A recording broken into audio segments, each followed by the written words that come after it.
So I'd like to tell you about a 23-year-old student nurse presenting with nervousness and anxiety to do the exercises set in the training course. She has followed lessons for 6 months and practicals started a few weeks back.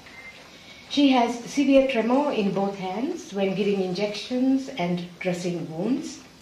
Am I too fast? Wait. Because mostly I'm told that I speak too fast.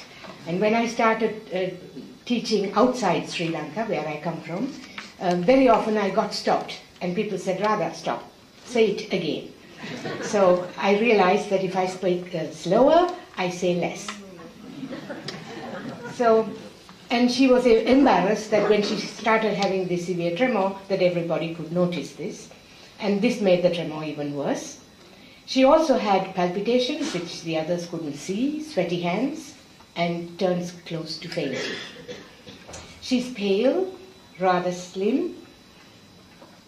What did I do? And has bitten off most of her nails. She's good in her studies and is ambitious, but was always shy to speak up.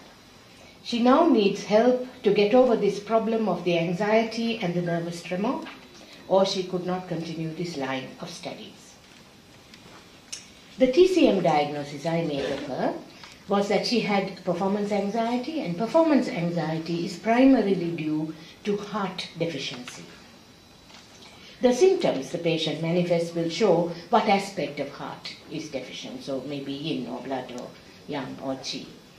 But this patient is pale, so she shows blood deficiency symptoms. She's sweaty and close to fainting, and these are symptoms of heart blood deficiency, with the functional qi of the heart being deficient as well. So when the blood becomes less, it's like the fuel goes down, and therefore the organ cannot function as well. The blood deficiency in the heart also causes liver blood deficiency, and liver blood deficiency can be a reason for rising wind, manifesting in nervousness and tremor. The treatment is to strengthen heart blood and qi, mainly heart blood, and the qi will get tonified, and calm the heart and liver. So that is a picture. This has a laser pointer. This is a picture you can see where the yin is deficient. That's the blood. That's the qi. So we have a grey column and a pink column. And because the yin is deficient, the yang can rise from time to time, hence the palpitations. So if you tonify the heart blood, a lot of them, the other symptoms will fall into place.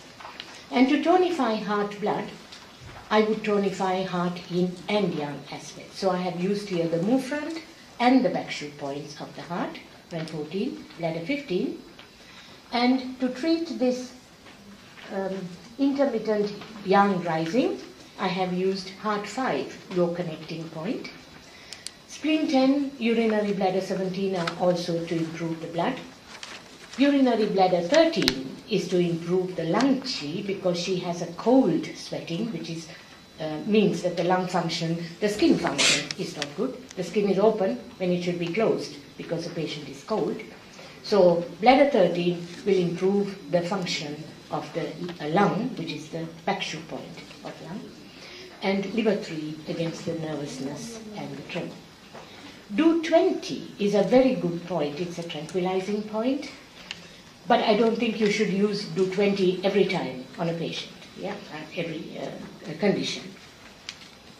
Do 20 is a point that gives you a little bit of distance from a situation. So when a patient is always thinking about something and being apprehensive and worried and anxious, this would give you the right distance from the problem, so that you're not getting worried about it, anxious about it before. There is no apprehension before the event.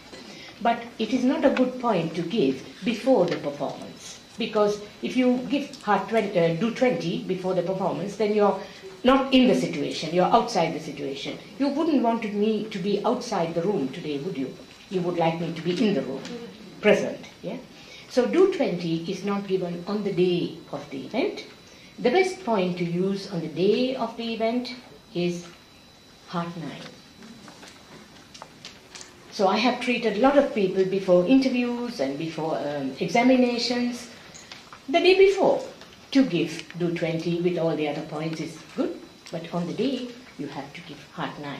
Even if you're sitting at an interview and you forgot your heart 9, you could always twiddle your heart 9 with your nail, and that would function too. You may not get the job, but you will definitely come out from the interview room feeling like $1 million.